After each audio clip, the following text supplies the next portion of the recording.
Bueno, ante todo, muchas gracias por la invitación. Es un placer poder estar acá y compartir avances de la investigación con todos ustedes. Bueno, el escrito que leyeron es una elaboración, o es parte de una elaboración de tanto de la investigación en curso como un, espero, futuro libro que, si todo va bien, se editará el año que viene, que lleva como título, bueno, el título exactamente del trabajo: Cine documental y genocidio, motivos, funciones y estilos. Ese es el título provisorio del libro, que de alguna forma, y ya empezando un poco la presentación, como para darle también un marco a ese trabajo, forma parte a grandes rasgos de lo que es mi investigación como investigador de CONICET, que tengo el lugar de trabajo en el Centro de Estudios sobre Genocidio de la Universidad Nacional de 3 de Febrero, y en el cual vengo trabajando casi desde mi formación como sociólogo, las relaciones, ¿no?, entre la representación de los genocidios y el cine. Y en los últimos años me estuve circunscribiendo de alguna forma cada vez más específicamente al cine documental y a la representación de los genocidios. De alguna forma la investigación surge en parte por búsquedas propias, particulares, que quizás no encontraba en los diferentes trabajos, porque, como ustedes sabrán, se ha escrito, se escribe y se seguirá escribiendo mucho sobre esta temática, pero por lo general, que quizás en el escrito no se llega a dimensionar del todo, la gran mayoría de los trabajos de investigación obviamente llevan como caso principal el estudio del Holocausto, las representaciones del Holocausto en el cine, y el cine documental en particular. Y luego existen diversos trabajos en torno a otros casos. Pero de alguna forma en el propio desarrollo de la investigación, lo que fue surgiendo, lo que fui encontrando, lo que no fui encontrando, era lo que yo llamo un abordaje integral, es decir, tratar de comprender al genocidio en tanto fenómeno social o hecho social, y trabajar la representación de ese hecho o ese fenómeno social en el cine. Es decir, los diferentes trabajos en los últimos años han habido algunos textos en los cuales prometen un abordaje, o desde el título prometen un abordaje más general, pero lo cierto es que los diferentes capítulos terminan tratando sobre casos particulares. Entonces, de alguna forma, la propuesta original de la investigación es tratar de pensar un abordaje integral. Y en ese sentido, es a su vez, en términos teóricos metodológicos, también un abordaje multidisciplinario, donde lo que se propone es un cruce, si se quiere, entre los estudios sobre genocidio y los estudios sobre cine documental, sobre todo en este caso en particular. Entonces, de alguna forma, lo que se propone también es una especie de diálogo o de intercambio entre ambas disciplinas. A su vez, una de las discusiones con las que he estado trabajando, y donde de alguna forma quizás en el texto no se aborda, o se aborda de manera lateral, una de las discusiones también que se tienen es en torno a la supuesta imposibilidad, ¿no?, de representar el Holocausto, y una de las preguntas que se formulan en la investigación es tratar de pensar si esa supuesta imposibilidad se refiere al Holocausto, o sea, se ha pensado para el Holocausto, y si se puede trasladar también a otros casos.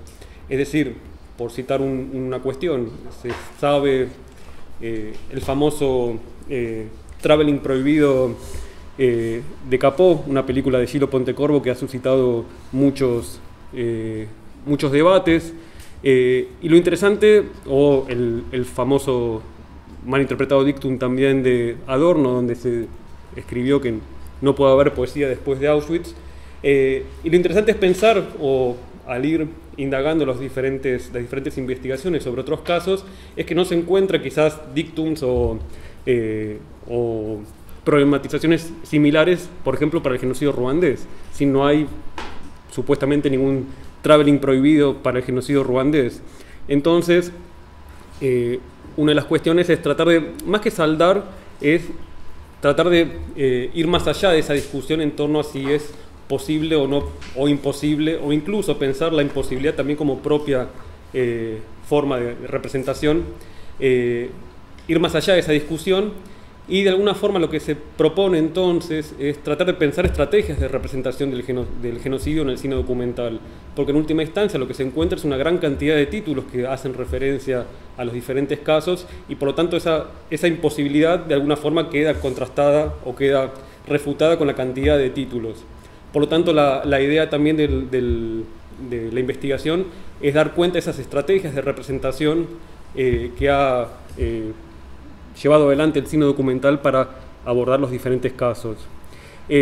A su vez, y en ese sentido también, y un poco para dar cuenta de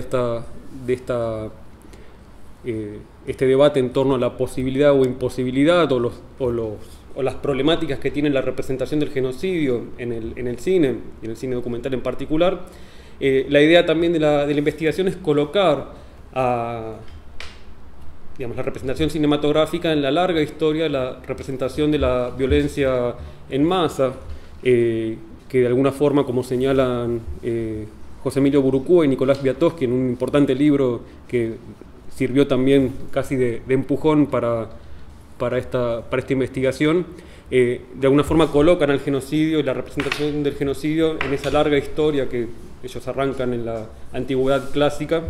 Entonces la idea también es colocar este trabajo en esa historia.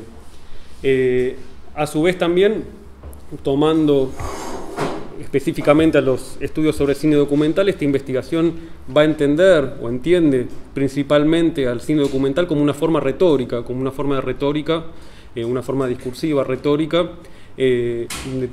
También me he propuesto en uno de los futuros capítulos discutir algunas cuestiones de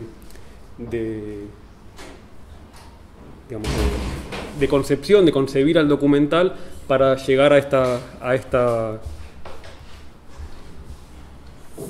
esta forma de entender al documental. Otra de las cuestiones con las cuales trabajo en la investigación es en torno a los aspectos éticos, porque de alguna forma el documental, el genocidio para el cine documental, en verdad la representación del genocidio en general trae consigo problemáticas éticas de representación, y obviamente en el cine documental también va a traer sus problemas en tanto fenómeno social, el genocidio, pero a su vez también la propia representación del genocidio en el cine documental. ¿Y a qué me refiero con esto? En el capítulo en el momento en el cual me detengo a pensar los aspectos éticos en el documental sobre genocidio, lo que salta a la luz o lo que me he tratado de enfocar sobre todo es la cuestión de lo que dentro de los estudios sobre genocidio algunos denominan la representación, mejor dicho, el elemento humano, que básicamente es la famosa tríada polémica, pero famosa tríada propuesta por Raúl Hilberg, un historiador sobre el Holocausto, ¿no? Donde propone pensar a los actores de un genocidio en base a un triángulo o una tríada, ¿no? De perpetradores, víctimas y bystanders. Entonces, de alguna forma, al centrarme en los aspectos éticos, me centro justamente en la representación, o trato de problematizar la representación del elemento humano, y eso de alguna forma me lleva también, ahí es donde se ve también de manera interesante el diálogo entre los estudios sobre genocidio y los estudios sobre cine documental, donde autores como Plantinga o Bill Nichols, reconocidos teóricos del documental, han señalado que en última instancia quizás el aspecto ético por excelencia en el documental es justamente la representación de las personas. Entonces, lo que trato de pensar en ese capítulo que va a estar dedicado a los aspectos éticos es de qué manera y de qué estrategias se utilizan para representar a los diversos actores en el cine documental. Y eso lleva, sobre todo, quizás no tanto en la representación de las víctimas, donde se vuelve más problemática la cuestión ética, sino en la cuestión de la representación de los perpetradores, que es una línea de investigación que estoy empezando también ahora a indagar, donde se pone en tela de juicio quizás algunos de los aspectos éticos o discusiones éticas en torno al documental, como por ejemplo, Plantinga señala, ¿no?, que en última instancia la gran diferencia entre ficción y documental es justamente el aspecto ético, en el sentido de que una persona en el documental brinda lo único que tiene ante la cámara, que es su imagen, y de alguna forma el realizador lo que tiene para sí es justamente la imagen del otro, cómo trata al otro. Y si observamos diferentes documentales como The Act of Killing, Juan como si nada hubiera sucedido, documental argentino, Shoah de Claude Lanzmann, o Escuadrones de la Muerte, Marie Monique Robin, hay, digamos, diferentes elementos como cámaras ocultas, secretos, se continúa filmando cuando supuestamente se cortó la toma, donde se engaña justamente a la persona. Entonces surge ahí una discusión ética interesante, ¿no? Cómo tratar al perpetrador en el documental. Y lo que muchos documentalistas señalan, y eso es justamente un problema también a discutir, es que ante el perpetrador no hay ética que valga, o mejor dicho, la ética es todo vale. Con tal de obtener una imagen, una declaración del perpetrador, todo vale, ¿no? Como Lanzmann, famoso por haber entrevistado a varios ex SS, como Franz Suchomel, que es quizás la escena una de las más conocidas de la película, donde según cuenta habían hecho casi un contrato, ¿no? Lanzmann le pagó por la declaración, y el ex nazi le había dicho que solamente lo podía entrevistar, es decir, le iba a dar declaraciones, pero no lo podía filmar, y a su vez esas declaraciones no podía utilizarla en la película. Y finalmente, como si vieron Shoah, van a ver que no solamente están las declaraciones, sino que le filmó una cámara oculta, o sea, lo hizo en cámara oculta. Entonces, de alguna forma, en ese capítulo en torno a los debates éticos, trabajaré en torno a esa cuestión. Entonces, como decía, la propuesta de la investigación es tratar de pensar qué estrategias ha empleado el documental, e incluso pensando la imposibilidad como posibilidad, mejor dicho, una película como la que ilustraba el flyer de este encuentro, The Missing Picture de Riti Pan, que esta semana se estrenó finalmente de manera comercial en el Cine Cosmos. Es una película que trata de recrear sus recuerdos, ¿no?, como sobreviviente del genocidio camboyano,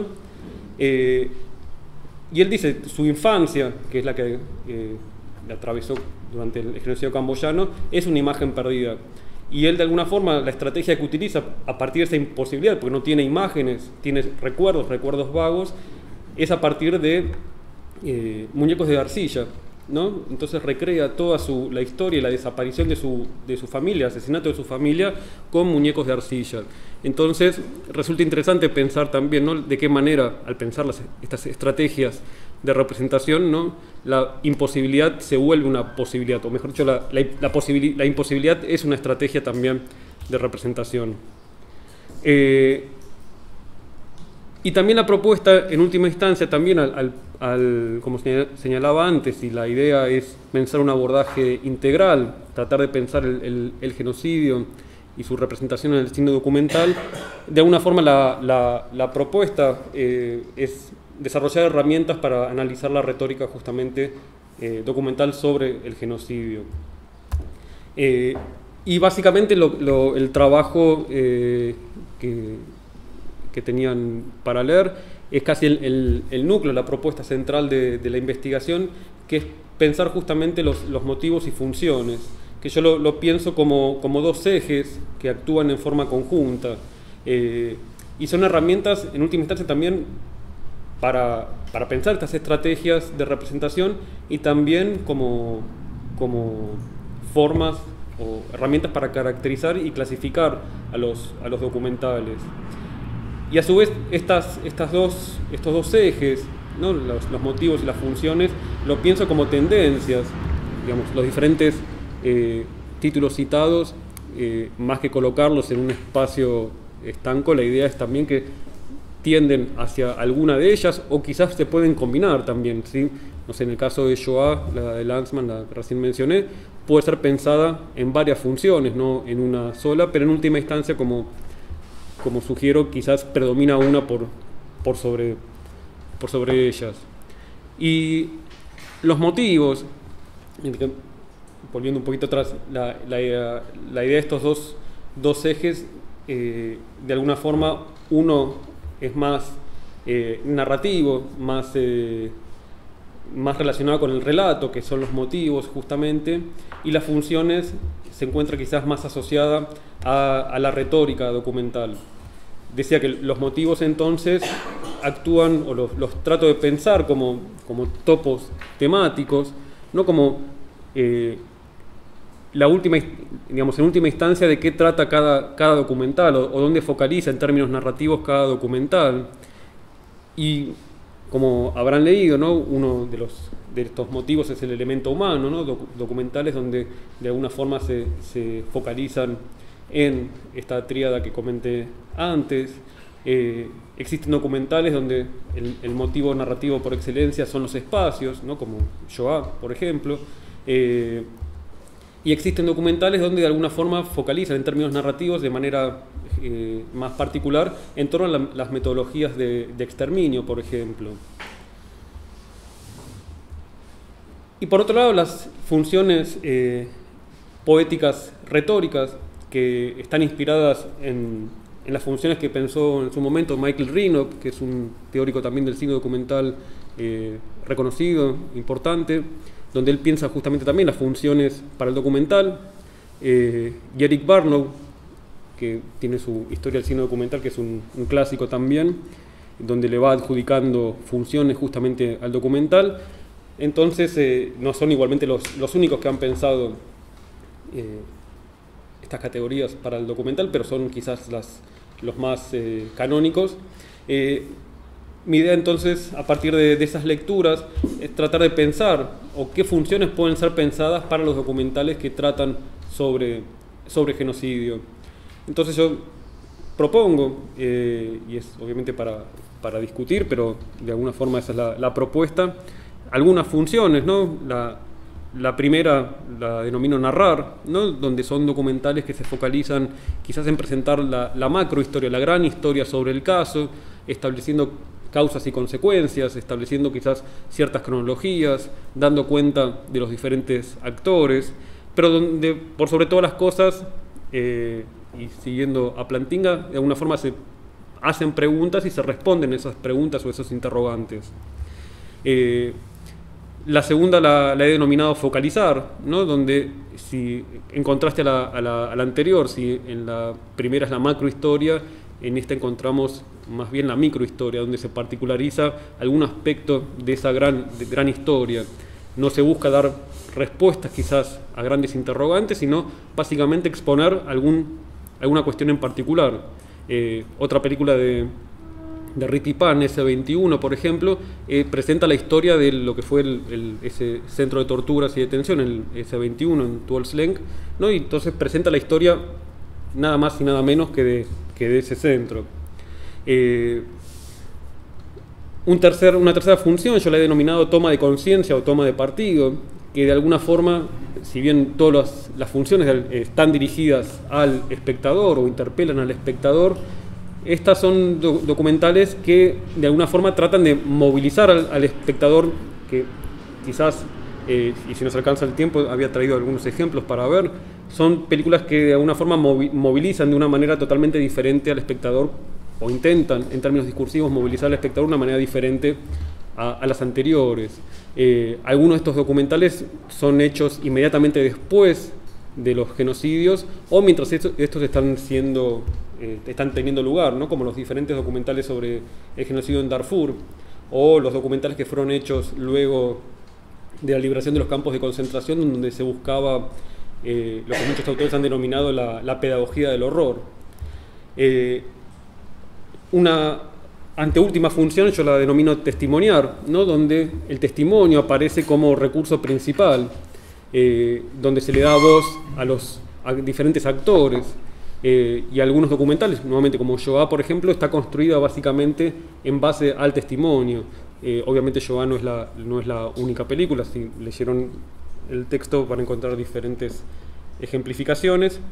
Y finalmente la última función la denomino expresar, que ahí la tomo también tal cual como la piensa Rino, ¿no? Que son documentales más abiertos a la experimentación formal, y que por lo general estos documentales lo que tienen de particular es que son documentales hechos por sobrevivientes, hijos de sobrevivientes, que ya más que dar cuenta sobre la verdad o la historia, plantean una historia, y sobre todo historias más personales, más íntimas, historias familiares.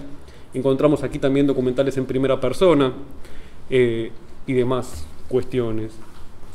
Entonces, básicamente ya me he pasado del tiempo. La idea es esa, ¿no? Pensar herramientas sobre cómo el cine documental ha representado, qué estrategias ha desarrollado el cine documental para representar un caso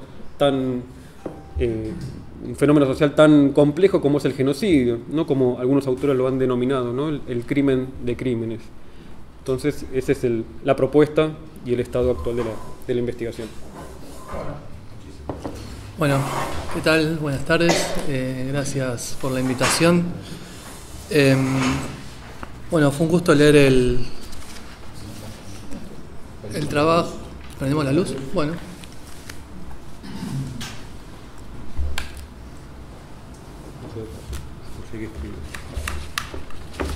Bueno, el trabajo, la propuesta de Lior, que en realidad, como él mismo señala, más que un artículo con una estructura de un artículo, es una propuesta analítica para poder abordar un conjunto muy amplio de documentales de diferentes latitudes y de diferentes épocas. Para mí, digamos, la ambición de la propuesta también es, en algún sentido, la que le plantea más problemas, digamos, ¿no? Porque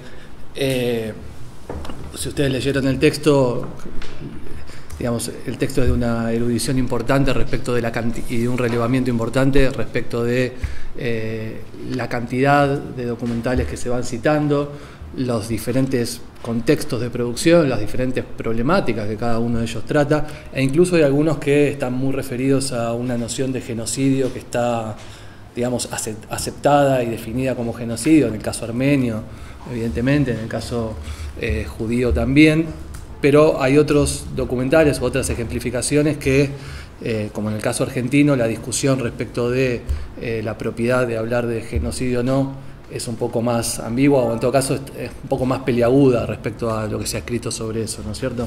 Entonces, pero de todos modos, como Lior al principio anticipa que finalmente, digamos, esta categorización y esta digamos, sobre todo esta categorización que él genera está vinculada sobre todo a la historia de la violencia en el documental, o de cómo se representa la violencia en el cine documental. Uno podría, digamos, finalmente trascender esta idea de trabajar con documentales que van más allá del genocidio. De todos modos, una de las preguntas que me surgió, y vuelvo a esto, es hasta dónde estos motivos, estas funciones, etcétera, se pueden, digamos, extender a la historia de la representación de la violencia política específicamente en el documental, y hasta dónde, digamos, aplican o son pertinentes para los genocidios específicamente, ¿no es cierto? Y si de pronto en este mismo trabajo no haría falta precisar un poco más respecto de la cuestión de genocidio, de la cual vos has trabajado muchísimo, y que claro que no lo pusiste acá porque no era tu intención, más que nada estás trabajando en términos de estrategias documentales y de representación, pero creo que de pronto se podría articular eso, ¿no es cierto? Ahí le sumaría un aspecto interesante al trabajo. Respecto de los motivos que él señala que son, bueno, justamente el elemento humano, la metodología de exterminio y cómo se representan los espacios, me parecieron, estuve pensando en esos motivos, claramente muchas de las películas las vi, otras no, es evidente, pero me parecieron motivos muy productivos para pensar esas películas y para empezar a desbrozarlas. Lo que de pronto me parece que no terminó, o es un elemento que se le podría agregar al planteo de estos motivos, no como un motivo más, sino como un elemento transversal a todos los motivos, tiene que ver con la historización y con la localización geográfica para pensar los motivos. O sea, lo que te quiero decir es, digamos, hasta dónde estos motivos se pueden permanecer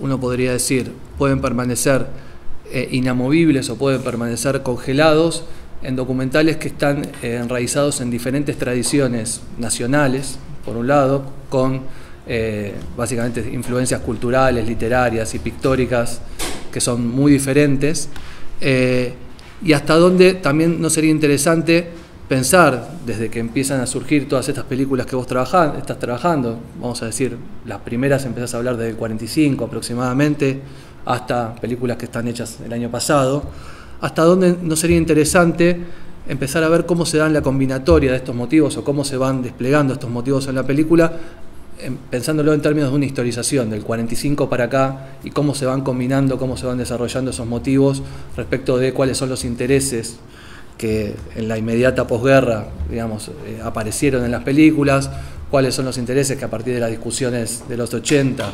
se modificaron bastante, y los intereses contemporáneos donde uno tiende a pensar que la función expresiva, ya yendo a la segunda parte de tu trabajo, lo ha tomado todo, ¿no es cierto? La función expresiva, me estoy refiriendo a justamente los documentales que ya se corren de los aspectos específicamente testimoniales o documentales tradicionales y van justamente a experimentar con la materia y con los elementos propios de la narrativa para decir otra cosa que no se puede decir respecto de los hechos traumáticos que los documentales anteriores, ¿no es cierto? Me parece que en ese sentido, volviendo a los motivos, algo interesante podría surgir en esta propuesta de categorización que vos hacés, si esos motivos son historizados, digamos, ¿no? Del 45 para acá, y justamente ver cómo van funcionando, si hay cambios y continuidades, rupturas y continuidades en las películas pensando en los motivos. Eso me pareció una cuestión importante.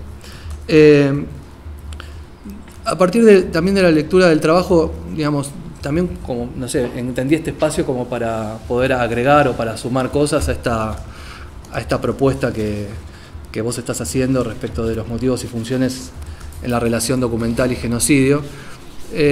Yo pensé en dos aportes específicos, siempre sobre la base de lo que vos planteaste, que uno tiene que ver con el análisis de algo de un elemento formal, que si bien vos al comienzo decís que no vas a trabajar recursos formales ni estéticos específicamente, pero creo que hay por lo menos uno de ellos que te serviría para articular muchos de los motivos, sobre todo un par de los motivos, el elemento humano sobre todo, y lo que tiene que ver con la toma de conciencia, con las funciones, ¿no? Con la toma de conciencia, con el testimoniar, e incluso con el focalizar, que es la cuestión del trabajo sobre el primer plano, o sobre el efecto del primer plano, ¿no es cierto? Hay como toda una cuestión y todo un desarrollo teórico, desde las teorías cognitivistas del cine, etcétera, que tienen que ver o que piensan las relaciones entre las relaciones de empatía que plantea los usos de los primeros planos para poder conectarse, comunicarle algo muy específico al espectador que no se puede decir de ninguna otra manera que no sea a través de esos primeros planos. ¿Y qué pasa cuando en los últimos años, sobre todo, cada vez más los documentales en relación con el genocidio están haciendo foco en la figura de los perpetradores, digamos? Yo creo que si hay uno de los grandes giros, no digo que no se haya hecho antes, pero evidentemente si The Act of Killing, que es una de las películas que Lior más trabaja, generó una fuerte discusión en términos de ética y estética, es que puso en escena y como grandes protagonistas, con los cuales incluso se intentó generar empatía con los espectadores, a los perpetradores, ¿no es cierto?, a los que fueron básicamente los responsables de las masacres. Y en ese sentido, digamos, esa película y otras películas que trabajan sobre perpetradores hacen un uso muy expresivo y muy particular del primer plano, donde me parece que entra a jugar un rol importante, algo que señala Deleuze en relación con el primer plano y que acá lo escribí la cita, que dice que el efecto del primer plano, en algunos casos, y yo creo que en esta película aplica, hace perder al rostro humano sus aspectos individuantes, socializantes, comunicantes, para conferirle la impersonalidad del afecto. Y yo creo que sobre esas discusiones éticas que vos estabas planteando, me parece que si los primeros planos funcionan de esa manera, bueno, ahí tenemos una de las principales discusiones, uno de los principales dilemas éticos que se pueden analizar en los documentales respecto a cómo tratar o cómo representar a los perpetradores y hasta dónde los documentales, con algunas licencias o con algunas, la palabra licencia ya los está juzgando, ¿no? Pero con algunas, vamos a decir, con algunos recursos estéticos y estetizantes que se están tomando, no están, digamos, incurriendo en la construcción de relaciones empáticas que pueden ser problemáticas desde mi punto de vista para con los espectadores, más pensando que son documentales, ¿no es cierto?, entre los perpetradores y los espectadores. Son fuertemente perturbadoras, y esto puede ser interesante, pero también hay digamos, se está rozando todo el tiempo la frontera de la banalidad respecto de, o de banalizar algo de todo lo que se está contando. Y me parece que ese es un elemento interesante, siempre conectándolo con las funciones que vos marcaste, que son la de testimoniar, ¿no? Porque ahí aparece justamente la cuestión del testimonio, la de la toma de conciencia, digo, hasta dónde, cuando se generan estas relaciones de empatía, esta toma de conciencia es tal, digamos, para la relación con el espectador. Y ahí, digamos, articulo con un segundo texto, que creo que vos también lo conocés, Lior, que tiene que ver con, bueno, cine, cognición y emoción, básicamente las relaciones entre cine, cognición y emoción, Passionate Views se llama. Y hay un texto de Plantinga, que es un autor que Lior trabaja bastante, que yo creo que articula bien con todos estos planteos que estás haciendo, que es el texto que habla de las escenas de empatía, y de vuelta trabaja sobre la cuestión de los primeros planos, y dice, bueno, vamos a prestar atención en determinadas películas que plantean estos dilemas éticos, qué pasa con el uso de los primeros planos respecto de la atención que generan en el espectador, respecto de la duración que tienen esos primeros planos, respecto de la fidelidad o la lealtad que esos primeros planos construyen en términos de empatía con el espectador, y respecto de los contextos narrativos en los cuales están inscriptos. Yo creo que ahí, digamos, te permitiría modular y precisar un poco más qué pasa cuando se testimonia, qué pasa con esos llamados a la toma de conciencia o a la toma de partido, y qué pasa con esas focalizaciones en lo micro cuando los documentales están centrados en figuras específicas, ¿no? Como en el caso de Act of Killing, que son varios, pero la figura de Anwar Congo es como central, ¿no es cierto? Entonces, bueno, en realidad, bueno, hay otras cosas, no me quiero pasar del tiempo. Hay una última pregunta que quiero dejar quizás para compartir con los demás y también para Lior, algo que el trabajo me suscitó, me dejó pensando, que lo había marcado acá, que es la siguiente, que es un párrafo en el que vos señalás lo siguiente: con todo, en un mundo atravesado por pantallas donde las imágenes parecen construir la realidad y las agendas políticas, la visualización de hechos de estas características le otorga un grado de evidencia que permite sostener la existencia de estos hechos. Prueba de ello no son los documentales sobre Darfur, sino también las diversas coberturas periodísticas de la actual situación de los Rohingya y Myanmar, ¿no es cierto?, que ha permitido darle imágenes y rostros a las palabras. Básicamente, la pregunta es, ¿hasta dónde estos documentales producen miradas divergentes respecto de estos fenómenos en un mundo de saturación de imágenes, ¿sí?, respecto del genocidio y de determinadas situaciones de violencia que nos inundan por las redes, por la televisión, por diferentes medios, y hasta dónde las propuestas estéticas o las propuestas incluso retóricas de estos documentales no se tienden a neutralizarse en ese mundo de imagen, hasta dónde producen un aspecto de distinción, hasta dónde pueden hacer otra cosa. a partir de este párrafo que vos, o esta cuestión que vos señalabas. Pero bueno, esas son algunas de las cuestiones, no me quiero extender mucho más. Bueno, también agradezco la invitación y especialmente a Lior la posibilidad de comentar y discutir este texto, ¿sí? Quisiera señalar también, esto lo compartimos con Piedras, que además de ser los comentaristas del caso circunstanciales, somos una suerte de testigos del proceso del pensamiento de Lior, ¿sí? Son muchos años los que venimos trabajando de manera conjunta, discutiendo, leyéndonos, compartiendo avances, y en este sentido me parece que este texto, ¿sí?, en el que se inscribe esta propuesta, este proyecto de libro, ¿sí?, que Lior señala, es un texto y un momento bisagra en el marco del pensamiento de Lior, ¿sí?, en el marco de su propia producción, ¿no?, donde se nota que ha llegado un momento, ¿no?, donde ciertos modos, ciertas búsquedas, ciertas metodologías de análisis llegan a una crisis, ¿sí?, crisis en el buen sentido, en el sentido de oportunidad, en el sentido de repensar lo que se hizo y darle un cauce que se convierte, que derive en ese libro que se está gestando, ¿no? Y en este sentido leo este artículo y esta propuesta de texto, sintiendo y palpando esas suertes de contradicciones, esa suerte de autocríticas, ¿sí?, esa suerte de afirmaciones en ciertas líneas, que particularmente celebro y que me parece que es un momento donde se funda, ¿sí?, un nuevo pensamiento, donde se asienta, donde un recorrido parece llegar a una meta, pero en realidad esa llegada a la meta se convierte en una redefinición de nuevos objetivos, ¿sí?, y de nuevas metas, ¿no?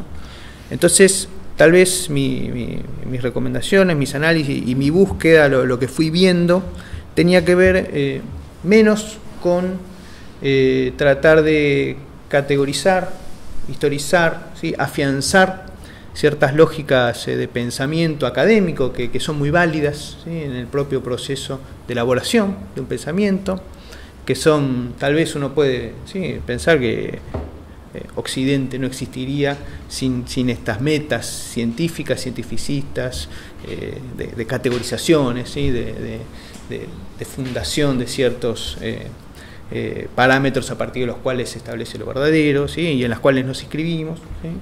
Pero llega un momento donde eso mismo tiene que ser revisado, ¿sí?, sobre todo cuando se ha llegado a un nivel de desarrollo, incluso en las propias búsquedas, ¿sí?, en los propios procesos, donde el propio resultado de aquello que se fue investigando de ciertas maneras y de ciertos modos es lo que a uno lo lleva a replantearse, ¿sí?, sus propias metodologías, sus propias categorizaciones, sus propias estrategias de investigación.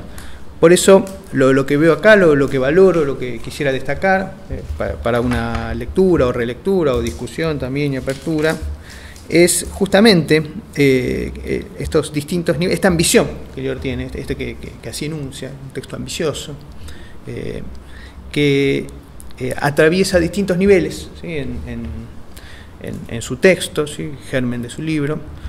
Yo observo 3 niveles que de alguna manera, a partir de este proceso, empiezan a relacionarse entre sí de un modo distinto, ¿sí?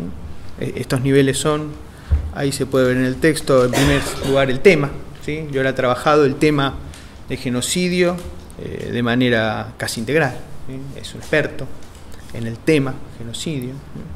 También Lior es un gran investigador y ha estudiado casi integralmente también el cine y específicamente el cine documental. Y aquí se trata de que estos 2 niveles, el tema, genocidio, y el medio a partir del cual ese genocidio es tematizado, el cine, son 2 cuestiones que Lior las maneja, las conoce y las ha trabajado. Y en tercer lugar, justamente su propia dimensión de escritor, de pensador, de de investigador, que es el nivel del propio análisis, la propia escritura de Lior. Es un tercer nivel que aquí también se está poniendo en juego en este texto, y este texto como germen del libro, como una nueva etapa en el proceso del pensamiento, ¿no?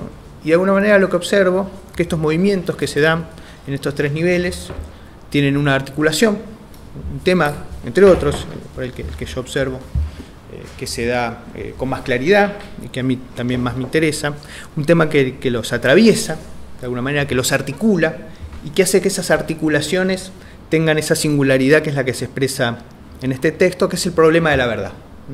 Creo que este momento en el que llega Lior con este bagaje en torno al genocidio, con este bagaje en torno al cine y con toda una larga tradición de escritura, le permite plantear en estos tres niveles, en este texto, con claridad, como modo de articulación de esos ejes, el problema de la verdad, ¿sí? Problematizar la verdad. ¿Qué es la verdad? En cuanto al tema del genocidio, que en sí mismo el genocidio plantea necesariamente ese problema, ¿sí?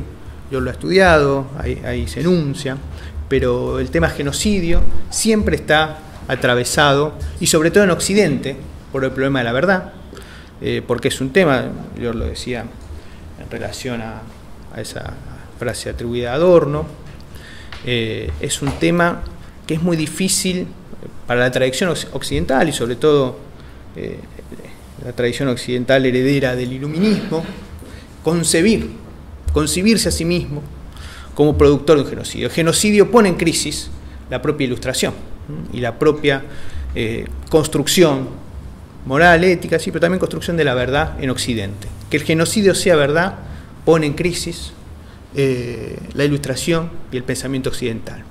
Entonces, continuamente el genocidio está atravesado por mecanismos que lo ocultan, por un lado, es algo de lo que no se habla, algo que durante muchos años puede permanecer en la sombra, pero también es algo que necesariamente y constantemente se revela como verdad. Es siempre una revelación, y uno que observa ya con el bagaje y con el rastreo de Lior, siempre se está revelando como novedoso, como una irrupción, el genocidio. No es algo que se investiga fríamente desde una distancia, sino que a veces no se lo aborda, se lo oculta, ¿sí? Esto lo hacen las propias víctimas, muchas veces no hablan, los propios perpetradores, y en muchos casos, ¿sí? Cuando se habla de eso, aparece bajo la forma de la revelación, ¿sí? Bajo la forma de lo que los griegos llamaban la aletheia, una forma de verdad como un golpe que tiene un efecto, que modifica las propias concepciones en las cuales se inscribe ese discurso de verdad, que en este caso, para quien investiga, las condiciones bajo las cuales lo investiga son las condiciones científicas, ¿no? En los análisis que hace Lior de los documentales, esto se ve cómo se va problematizando, incluso en algunos casos, ¿sí? Y esto habría que verlo, ¿sí? No occidentales o no inscritos en la tradición occidental iluminista, donde no se da, ¿sí? esa ocultación del genocidio, ¿no? Y aparece efectivamente como rareza, otros donde tarda mucho en llegar a la verdad, y esta rareza de que siempre se está revelando y nunca deja de estar revelándose o encontrándose algo nuevo, un nuevo testimonio, el testimonio de las víctimas, el testimonio de los perpetradores. Entonces el tema en sí es algo que en sí mismo, cualquier tipo de abordaje, problematiza el propio concepto de verdad.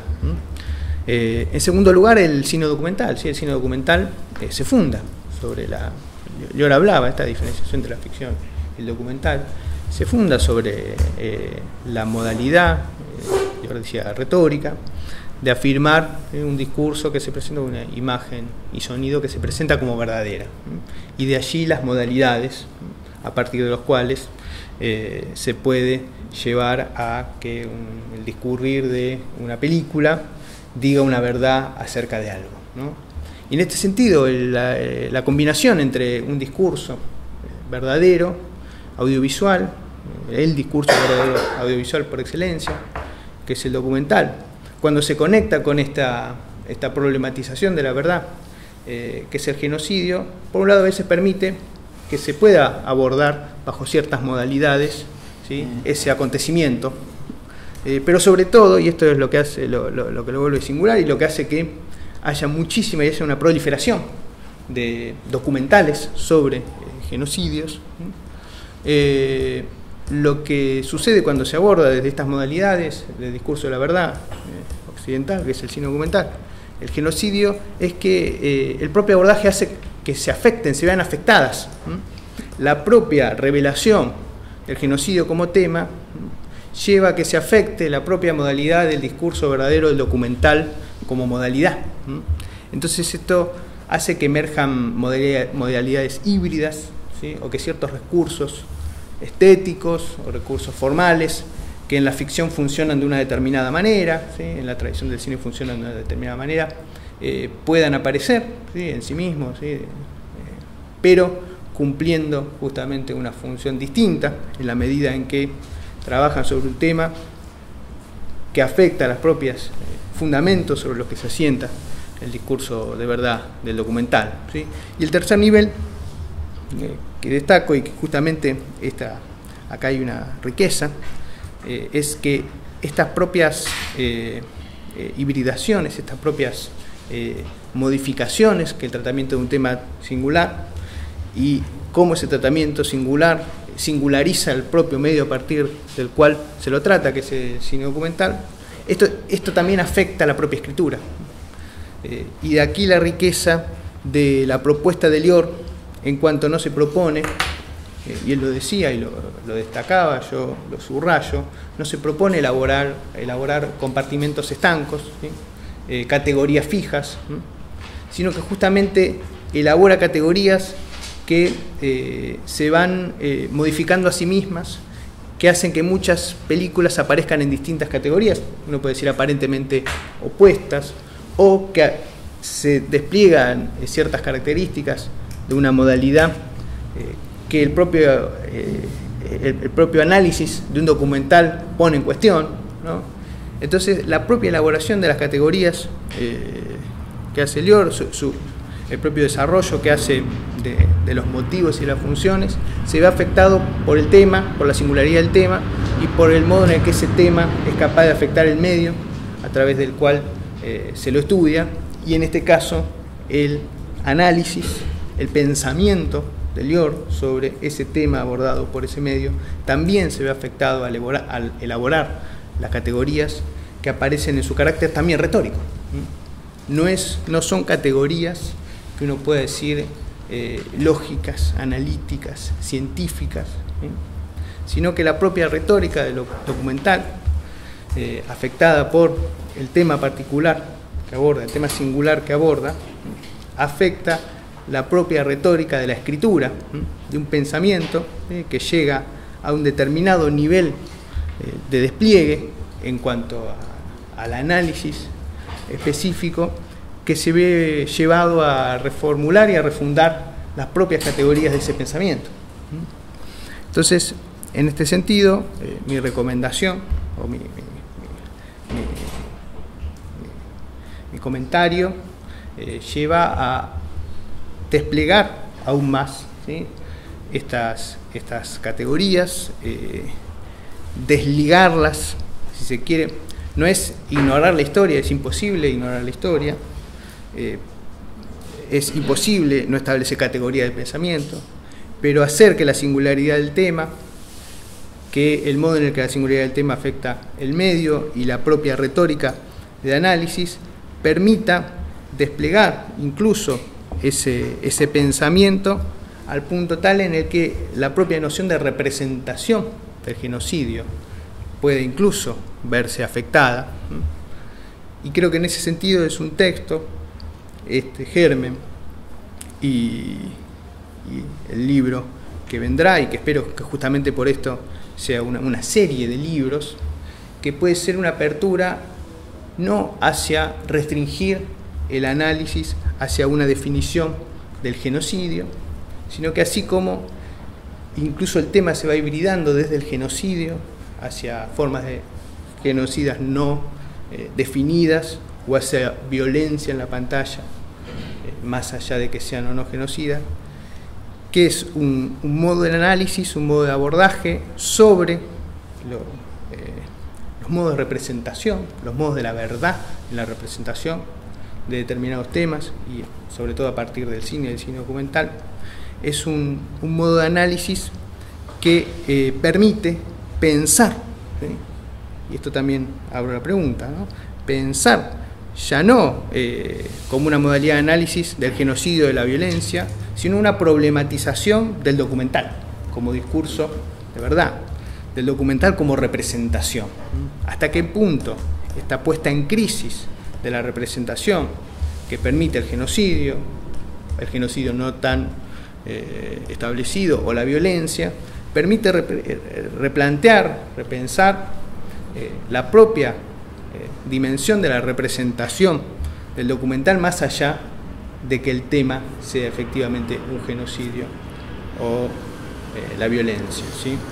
Así que bueno, transmito esa pregunta y sobre todo ese consejo de que esto se extienda hacia un pensamiento incluso más integral, ¿no? Sobre los modos de la problematización del modo de representación documental o incluso cinematográfico. Bueno, el mundo que está ligado a la cuestión del documental, justamente una de las cosas que me causó tu trabajo es todos esos universos que existen y que a veces uno tiene un abordaje muy parcial, digamos, muy limitado, pero que tienen puntos de contacto con otras temáticas, ¿no? En mi caso yo trabajo en museos y así como hay documentales sobre el genocidio, también hay museos que se han hecho, y es un fenómeno que se ha expandido al nivel que tenemos museos sobre genocidio en Estados Unidos, o también lo tenemos en nuestros países. Acá tenemos un museo del Holocausto que ahora se está remodelando, pero digamos, y que tiene una sede, por cierto, muy bella y con exposiciones y repercusión muy alta de público. Pareciera ser que ambos comparten la necesidad, porque la primera pregunta que está planteada es ¿qué los hace atractivos para la gente? Es decir, ¿por qué yo iría a ver un documental sobre un tema tan doloroso o visitar un museo con estas temáticas? Y este aspecto, digamos, que tanto por Lior como por los dos comentaristas está presente, que tiene que ver con la verdad, pareciera ser que el imperante es que hay una verdad que debe ser conocida, ¿no? Entonces este es el atractivo mayor.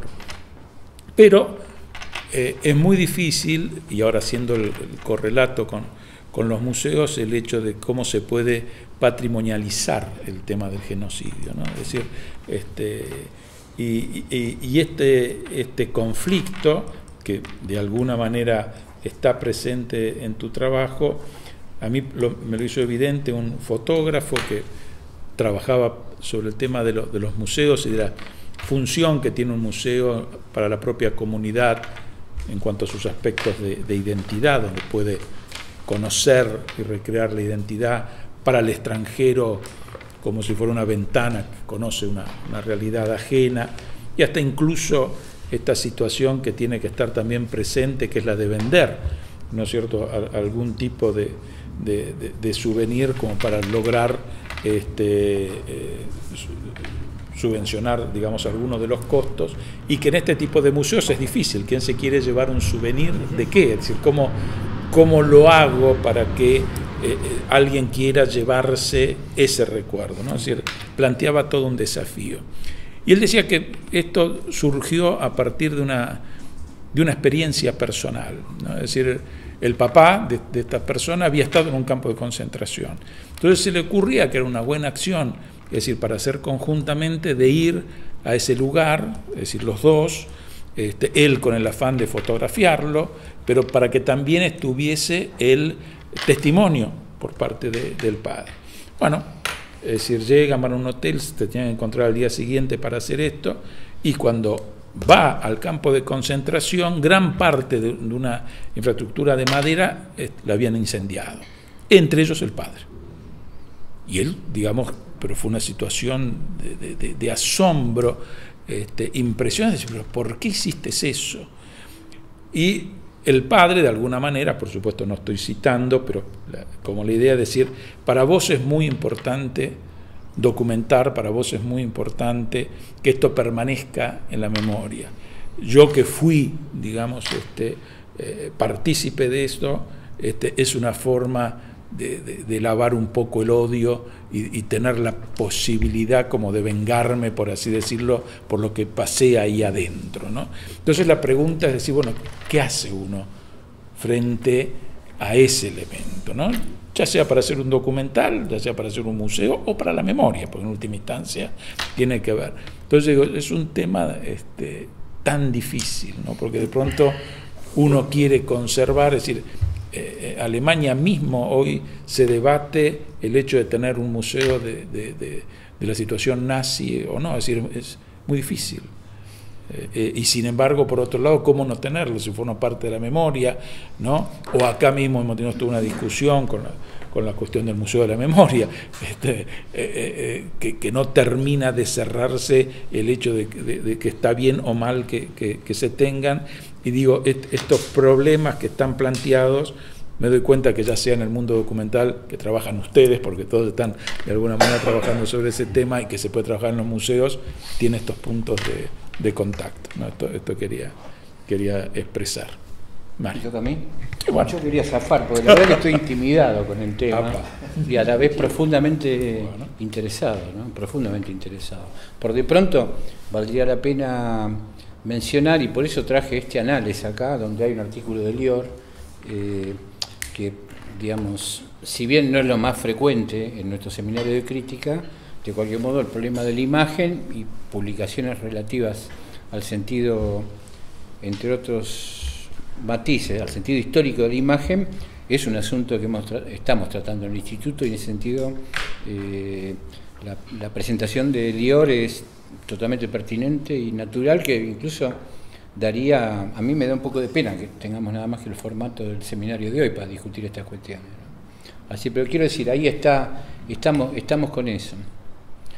Después, bueno, se me han ocurrido muchas cosas, ¿no? Por ejemplo, vos recién preguntabas, Rodolfo, ¿por qué hay un atractivo en cosas dolorosas? Bueno, eso es la tragedia. Sí, sí. La tragedia es un género, digamos, que tiene doble cara. Es decir, por un lado se comparte el sufrimiento del protagonista, y por otro lado, en la misma catarsis de eso se adquiere una experiencia. Es decir, la tragedia no es gratuita, digo, por lo menos en la formulación clásica griega, no es ni sufrir ni no sufrir, es ir porque allí hay una experiencia colectiva que debe ser compartida por bueno, actores, dramaturgos y demás, pero de la cual se sale transformado, se supone que en un sentido positivo, ¿no?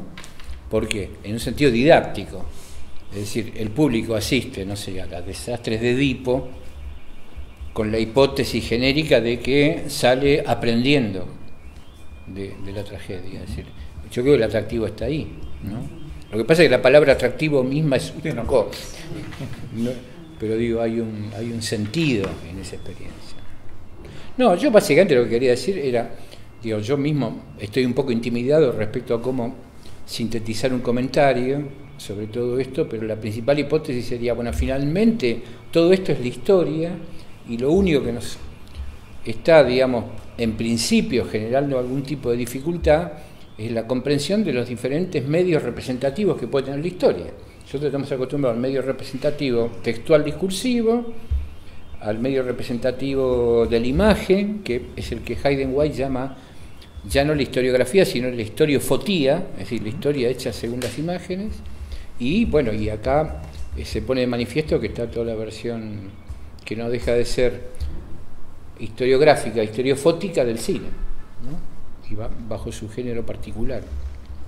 Yo en realidad venía casi a vender naranjas en el Paraguay, porque el episodio sobre el cual quería hacer énfasis es el debate que menciona Riquet en la Memoria, Historia del Olvido, entre Hayden White y Ginsburg, ¿no? Que es el debate, y en el cual la verdad yo he ido a leer ese párrafo muchas veces y siempre salgo en un dilema, es un dilema, ¿no?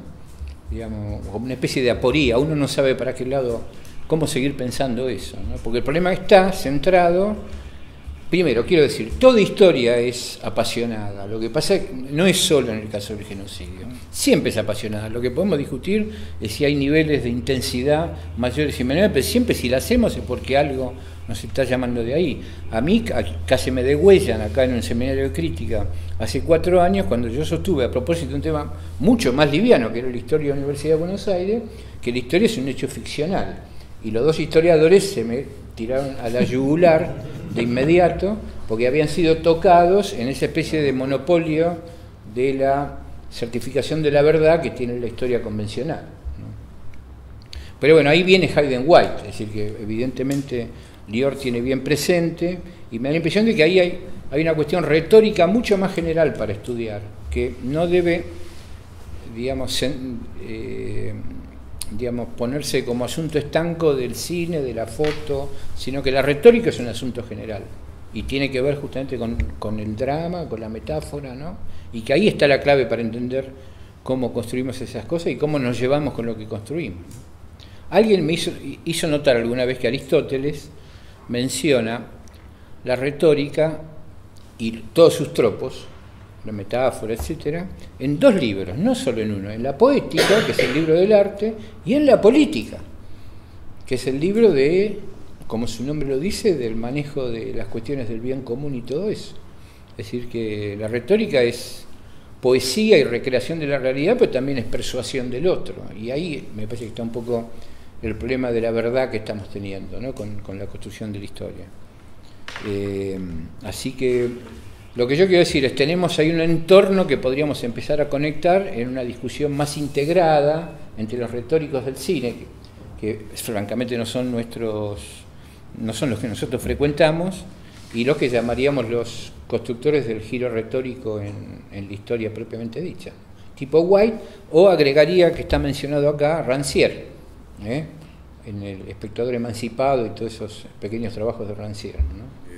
Bueno, breve, leí el trabajo y me pareció, sin ser documentalista ni mucho menos, me pareció interesante. Tengo una pregunta y 2 comentarios breves. La primera cosa, que vi que pones énfasis en el Holocausto en tu trabajo, y creo que es totalmente razonable que sea así, porque me parece que es el genocidio, iba a decir por excelencia, no sé si se puede decir así, no sé pero me parece que sí, y lo mencionas varias veces, y quiero, a propósito de lo que vos decís, podría dar varios ejemplos, pero me quedo con 2. El primero, que vos mencionaste antes, que en la película Shoah se contrató un nazi o ex-nazi para que hable, y se llegó a un contrato de que no se iba a filmar, lo acabas de decir vos, y después se incluyó en la película, ¿no? Vos te haces la pregunta, ¿esto es ético o no es ético? Yo te la traslado a vos esa pregunta, porque me parece muy importante, muy interesante, que con un asesino o multiasesino hay que tener ética o no hay que tener ética, ¿no? Esta es una gran pregunta. Y si por sobre la ética o sobre este pacto que no se cumple está el testimonio histórico, que Rodolfo también mencionaba, el testimonio del museo. Este es un testimonio histórico también, y yo tengo la sensación de que vale transgredir el pacto, pero te lo traslado a vos como documentalista. Y la otra cosa que vos mencionás acá, un campo de exterminio que no existe más, que es un bosque ahora, y me pareció una puntualización también muy interesante, porque cómo se documentaliza, ¿no? Vos hablás de hablás de varias, pero hablás de perpetradores, de víctimas y de espacios. Acá no te quedan solamente entrevistar a perpetradores, porque no existe más el campo de concentración, y además es un bosque. ¿Cómo se hace? Qué pregunta, ¿no? Y otra cosa más quería puntualizarte. Me parece que, como dijiste vos, habría que puntualizar algunos conceptos que exceden el tema documentalista, pero que me parece que lo fundamentan y le dan solidez. Cuando hablas, por ejemplo, de campo de exterminio, me parece que sería interesante que se determine qué es un campo de exterminio, como determinar qué es un genocidio. También un campo de concentración, si hay diferencias, si es lo mismo, porque también, llegado al caso argentino, también se han mencionado acá que hay campo de concentración y campo de exterminio, y podemos decir que es una tragedia, pero son distintas las tragedias, ¿no? Acá no hubo hornos de cremación, ni tampoco hubo trenes llegando, ¿no? Ni tampoco hubo 6 millones, pero no importa, no es esa la diferencia. Quiero marcar que quizás convendría conceptualizar, para que tengamos en claro, el tema del genocidio también es un tema, por lo menos en discusión, no digo que una discusión que se merece, pero también creo que el punto del genocidio tendría que estar en el trabajo, por lo menos las opiniones y los puntos en discusión,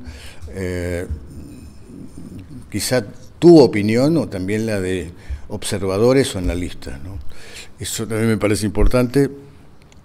Y además imagino que uno cuando lee estas cosas a veces está involucrado, no sé, en el caso argentino o en el caso del Holocausto tiene involucramientos personales, y también esto juega en el relato y juega, y a veces es difícil ser objetivo o no mezclar la emoción. Yo creo que vos lograste separar un poco la emoción acá, y existe un trabajo bastante objetivo, digamos, ¿no? Bueno, ese es mi comentario. Yo creo que el trabajo es bastante sintético y bastante complejo de leer, porque las citas bibliográficas son muchas y uno tiene que entender. Yo leí algunas, no todas, de manera que esto es como si fuera el resumen de un libro y no el libro. Es decir, yo espero que esas cosas en el libro se amplíen y se comprendan más, porque yo adjudico mucho a la bibliografía, y muchos conceptos están en la bibliografía más que lo que vos decís. Así que esto quería, valorar. ¿Sí? Es demasiado para mí, leer esto me costó bastante, ¿no? Hay dos cosas que son las siguientes. Por ejemplo, vos sos sociólogo, y cuando habló Pablo es cinéfilo. Y es decir, que hay como una especie de idioma, ya hay como una especie de estilística a la cual vos decís no al principio, y existe ya una estilística cinematográfica que la aplicó él con el primer plano, digamos, con la estilística general cinematográfica después de tantos años de ejecución. Es decir, que algo tiene que ver, no dicho ni hablado, pero sí con el movimiento de la cámara, ¿no? Es decir, el modo de acercamiento o no, o alejamiento, importa mucho en la conceptualización del realizador.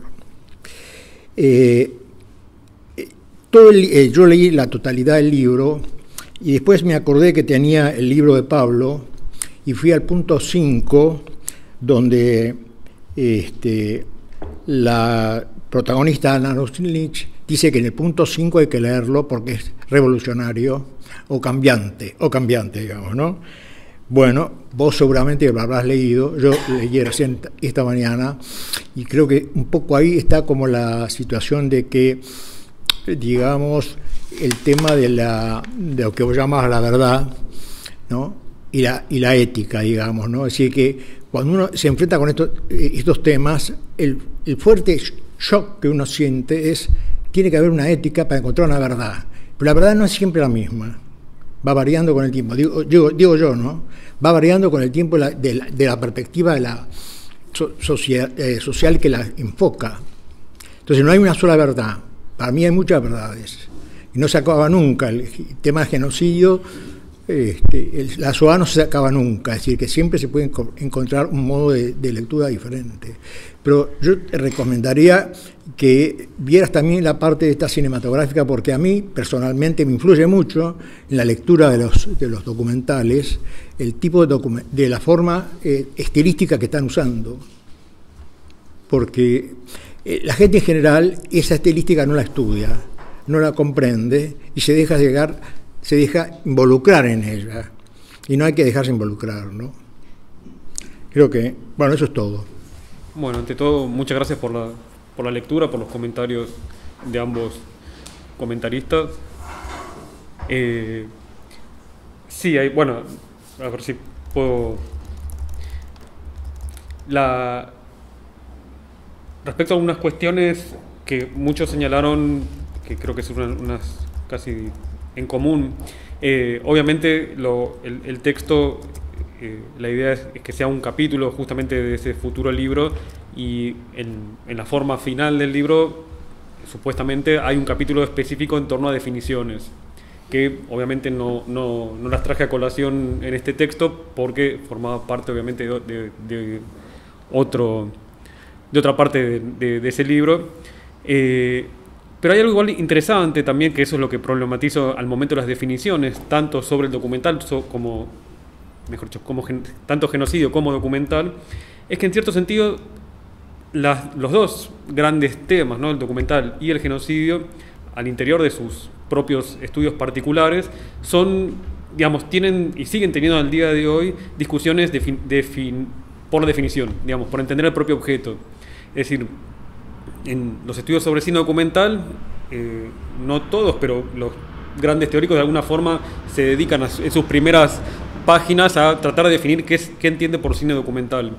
Y en los estudios sobre genocidio también es un concepto que está en discusión y no hay un cierre, digamos. Está la definición que en su momento dio Lemkin, que tampoco es una definición acabada, sino era una definición general.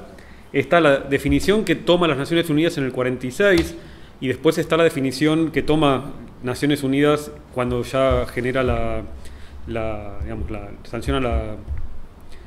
Me olvidé ahora el término, cuando sanciona, digamos, la convención en el 48, que es interesante incluso ver el cambio que hay del 46 al 48, porque hay un cambio definicional muy, muy importante, donde, por ejemplo, aparece que es esto una discusión también, no, porque la definición de las Naciones Unidas crea los que se llaman los grupos protegidos, ¿no? Define al crimen por los grupos atacados, y lo que se suele discutir es eso: un crimen es un crimen más allá del grupo, es decir, si se mata, por ejemplo, 1 millón de rubios, estoy obviamente exagerando, no sería un genocidio, pero si se mata a 1 millón de musulmanes, sí. Otra de las críticas que se hace es que la propia noción de grupos protegidos no es lo mismo pensar la cultura, la religión en los 40, en el momento en que fue pensado y problematizada la convención, en el siglo XXI, donde el propio concepto de cultura, de raza, religión, de alguna forma ha sido atravesado y discutido de manera profusa. Entonces es un concepto también en discusión y no acabado, digamos. Es una discusión que año a año en los diferentes congresos sobre genocidio se vuelve a pensar, se vuelve a discutir, y en cierto sentido los casos que yo tomo para analizar también son parte, o sea, en ese capítulo que voy a trabajar en torno a las definiciones, doy cuenta de esas discusiones que se tienen al interior de los estudios sobre genocidio. Entonces mi propuesta tampoco es problematizar si los diferentes casos son o no son, sino que siempre me voy a remitir a las discusiones donde están saldadas, sino también va a quedar un libro demasiado extenso. Pero básicamente lo que yo entiendo por genocidio, que de alguna forma es casi una especie de amalgama de diferentes definiciones, no es... en principio es un crimen de grupo en tanto grupos, ¿no? O sea, lo que ya Lemkin decía, así como el homicidio es el crimen de una persona, el genocidio intenta ser el crimen de grupos como tales. Y después está la discusión, ¿no?, en torno al grupo, ¿no? Cómo se crea el grupo. O sea, está, como decía recién, la definición de la ONU, donde se dice genocidio si se ataca a estos grupos. Y lo que muchos investigadores señalan, que eso incluso el Tribunal de Ruanda utilizó esa perspectiva, es que en última instancia el que crea a la víctima o la figura de la víctima es el propio perpetrador. O sea, el perpetrador es el que define a la víctima como tal. Digamos, la idea del judío que crea el nazismo no es era un judío, digamos, estereotipado y pensado y definido por los nazis. O sea, incluso están las leyes de Nuremberg, ¿no?, donde se establece cómo era el ciudadano ario y cómo o qué características van a tener los judíos, digamos, a ser exterminados. Los tutsis también en Ruanda fueron redefinidos por el Hutu Power, digamos, en tanto enemigo. Los comunistas en Indonesia también, digamos. Entonces, y yo tomo también para entender esa definición de genocidio, ¿no?, que es el propio perpetrador el que crea a la víctima. Pero bueno, podríamos seguir discutiendo sobre las definiciones, pero de alguna forma la definición en la que me paro un poco es en torno a eso. Hay algo también muy interesante, que eso creo que no me acuerdo si está mencionado o está en algún otro lugar, que eso también en tanto las discusiones sobre el problema de la verdad, sobre las propias características del cine documental, qué los hace atractivos también, o qué anda ahí haciéndolos impactantes, quizás más que atractivos sería la palabra.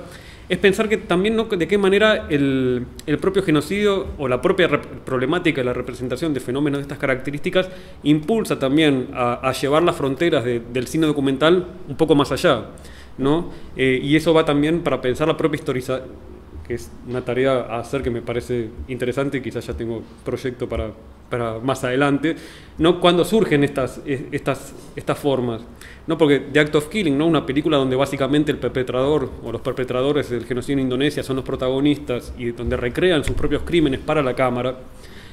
Obviamente en el 45, por ejemplo, no podía ser pensado hacer un documental de esas características, en parte porque el propio documental no tenía las técnicas que tiene hoy en día, ni tampoco la propia figura del perpetrador era pensada como se la puede pensar hoy en día al interior de los estudios sobre genocidio. Entonces es interesante ir viendo, ¿no?, de qué manera digamos, el genocidio va llevando o ayudando también junto a otros casos y otras formas de encarar diferentes problemáticas, ¿no?, corriendo las fronteras del documental. Y lo que me decías, Pablo, que eso es algo interesante que está trabajado en el capítulo sobre el elemento humano, que muy por arriba igualmente, porque es también entrar a otro campo. En su momento a Claude Lanzmann le habían preguntado por qué, si en última instancia hace testimonios, no escribe un libro. ¿Por qué está haciendo cine en vez de escribir un libro? Y él dice, porque el cine me da los rostros, que el libro no me lo da. Entonces, él dice, no, Shoah es una película de rostros. Entonces, lo que ves es algo también muy, muy interesante para seguir indagando, que obviamente excede a la propuesta específica de este momento, pero que será retomado en algún otro momento.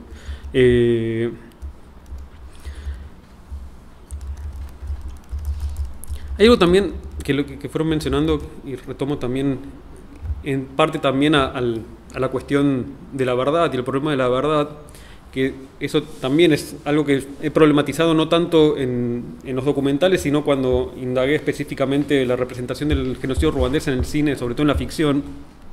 Pero eso hace también a la cuestión de la verdad, que es la pregunta, ¿no?, ¿para quién? No, mejor dicho, ¿quién es el que hace el documental y para quién lo hace? O la película y para quiénes. ¿Quién es el problema quizás también de la producción y circulación de las películas? Y donde creo yo que el caso de Ruanda es el más emblemático, donde se puede problematizar de manera más problemática, valga la redundancia, esta cuestión. Digo esto porque Ruanda es una sociedad que luego del genocidio, recién luego del genocidio, en el 94, se abre su primer cine, ¿no? Y es una cultura eminentemente oral.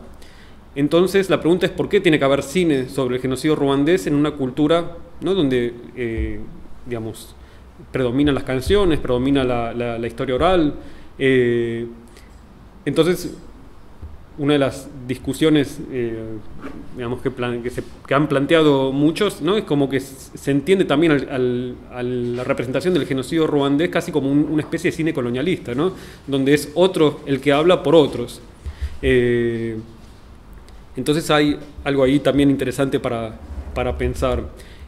Y siguiendo lo que decía Pablo, también está la cuestión de la imagen, ¿no?, digamos, y la circulación en nuestra contemporaneidad, ¿no?, porque en el caso de Myanmar, ¿no?, que se lo ha declarado como genocidio hace relativamente poco, ahí con la situación con los rohingyas, se venía denunciando, digamos, se hacían denuncias verbales, digamos, pero cuando la BBC logra filtrar unas imágenes, es como que la imagen viene a decir, bueno, efectivamente el genocidio tiene lugar, ¿no?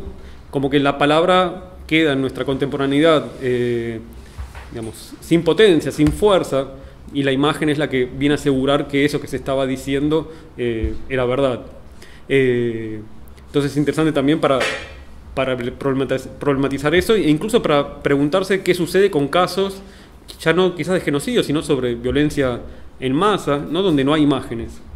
Que eso también es las preguntas que algunos documentalistas se han hecho, ¿no? Cómo representar determinadas, en el caso incluso de sitios, ¿no?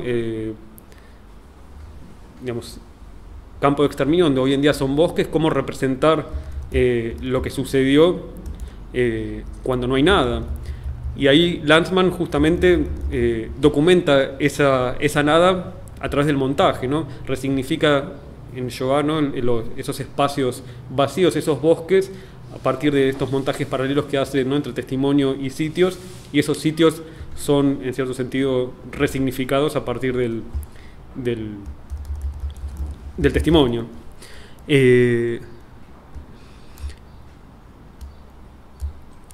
Hay una cuestión que yo no comenté, pero también, ahí hablando de los museos, que hay algo también muy interesante, pues yo trabajé durante casi 10 años en el Museo del Holocausto, de alguna forma todo el tema también por cuestiones, digamos, familiares, tengo ciertos vínculos con la temática, y bueno, como decía, trabajé durante varios años ahí en el museo, y en cierto sentido también a mí siempre me llamaba la atención la pregunta esta, ¿no? Cómo narrar también estos hechos, ¿no? Que esa es la otra cuestión. Y de hecho, no sé si, bueno, seguramente conocerán, a partir también de estos sitios de memoria, bueno, muchos de los lugares que sirvieron como, que se inicia sobre todo también con los llamados killing fields en Camboya, ¿no? Que se vuelven lugares turísticos. Hay ahora toda una corriente que se llama Dark Tourism, ¿no? El turismo negro, ¿no? Que se trata de estudiar justamente estos sitios, ¿no? Estos sitios, no solamente campos de concentración o de exterminio, sino incluso lo que fue donde estaba el World Trade Center, o sitios, cementerios, ¿no? Que se vuelven lugares turísticos con souvenirs también en el medio. ¿Qué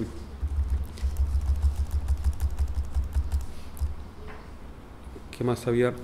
Y algo también interesante para pensar, bueno, porque en cierto sentido, si se hace énfasis en el Holocausto, igual la idea tampoco era hacer tanto énfasis, porque la idea era, porque como sabrán, el Holocausto se ha colocado como paradigma, o sea, es el que se toma como paradigma incluso de genocidio. Por lo general, eso hay, Andrea Huizen, ¿no? Ha dicho que el Holocausto se ha vuelto casi como el tropos universal del sufrimiento humano, ¿no? Como cada caso que quiera ser, digamos, considerado como genocidio o como sufrimiento tiene que ser comparado con el Holocausto. Eso ha llevado, ¿no? Que el Holocausto obviamente se ha colocado como caso paradigmático para los estudios sobre genocidio, incluso para pensar representaciones. Entonces, un poco la idea también del trabajo es tratar de pensar más allá de eso, ¿no? Porque hay cuestiones que quizás no aparecen en otros casos, y ahí es donde entra eso. Hay un teórico del genocidio, Scott Strauss, que propone, al hacer estudios comparativos, pensar a la inversa. En vez de pensar características del Holocausto para pensar el genocidio ruandés, pensar qué tiene de particular el genocidio ruandés y ver si el Holocausto lo tiene. Porque justamente hay casos donde no hay campos de concentración, hay casos donde obviamente no hay cámaras de gas, entonces, o hay cierta periodización, ¿no? Para llegar hasta la eliminación del grupo, que no aparece en otros casos. Entonces,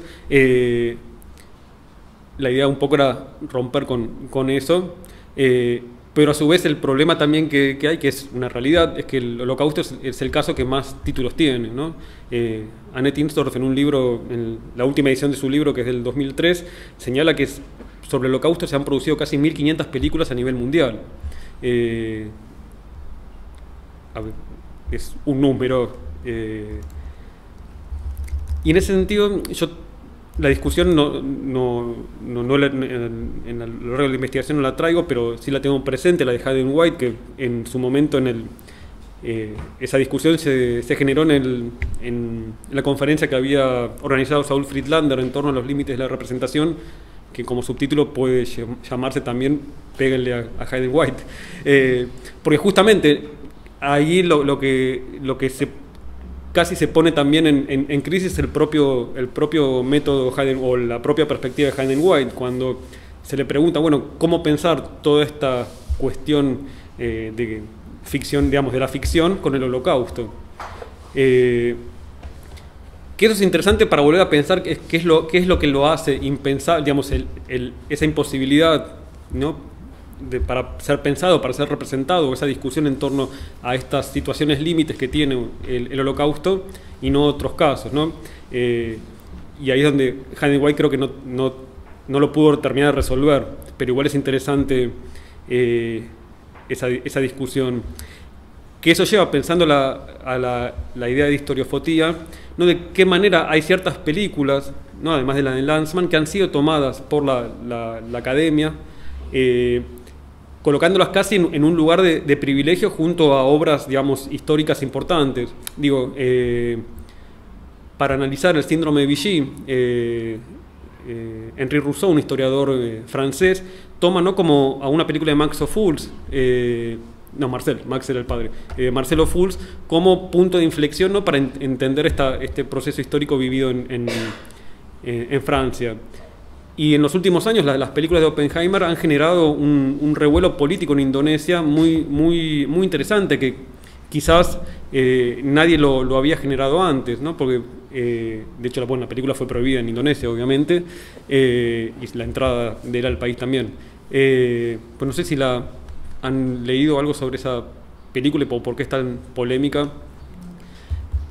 Porque en principio el propio Oppenheimer dice que esa película surge por la imposibilidad, ¿no? Él estaba en Indonesia haciendo otra película en el 2001 y se entera de las masacres que tuvieron lugar en la década del 60 y él empieza a entrevistar gente y la gente no quería hablar por miedo.